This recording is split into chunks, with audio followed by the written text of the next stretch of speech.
இன்றைக்கி காலையில் எழுந்திரிச்சி வந்ததையும் இந்த பவுலில் வந்து தண்ணி நிறைய பிடிச்சி அதில் வந்து நான் வந்து பூ வச்சு டெக்கரேஷன் பண்ணிக்க. கேரளா உருளின்னு சொல்லுவாங்க. உருளியில் வந்து தண்ணி பிடிச்சி பூ டெக்கரேஷன் பண்ணிட்டு அப்படியே கிச்சனுக்கு வந்துட்டாங்க. இங்கே வந்து ஆல்ரெடி வந்து நான் குக்கரில் வந்து கோதுமை வேக வச்சுருந்தேங்க. 1 டம்ளர் கோதுமைக்கு வந்து 4 டம்ளர் தண்ணி ஊற்றி நல்லா 4 விசில் விட்டுறலாம், நல்லா வேகட்டும். இந்த பக்கம் வந்து பால் காயுது. இங்கே வந்து தோசை ஊற்றிட்டு இருக்கிறேங்க. இப்போ வந்து அந்த கோதுமை வந்து நல்லா வெந்துருச்சு. இதில் வந்து தேவையான அளவு சர்க்கரை போட்டுக்கலாங்க. வெல்லம் நல்லா தட்டி சேர்த்திருக்கிறேன். இப்போ ஏலக்காய் பொடி பண்ணி சேர்த்து நல்லா அந்த வெல்லத்துலேயே வந்து வேகட்டும். இந்த பக்கம் வந்து ஒரு கடாயில் வந்து தேவையான அளவு நெய் ஊற்றி திராட்சை முந்திரி வறுத்து கொட்டிக்கலாங்க. திராட்சை முந்திரி வறுத்து கொட்டிட்டு நம்ம வந்து இந்த வெந்துட்டு இருக்கிற கோதுமையில் வந்து மில்க் மேடும் அப்புறம் கொஞ்சம் பால் சேர்த்திருக்கிறேங்க.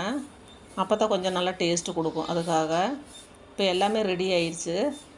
பாயசம் ரெடி ஆனது சாமிக்கு வந்து வைக்கிறக்காக நான் வந்து கொண்டு வச்சு தீபமெல்லாம் போட்டு சாமிக்கு வெத்தலை தீபம் போட்டு சாமி கும்பிட்டாச்சுங்க. அவ்வளோதாங்க.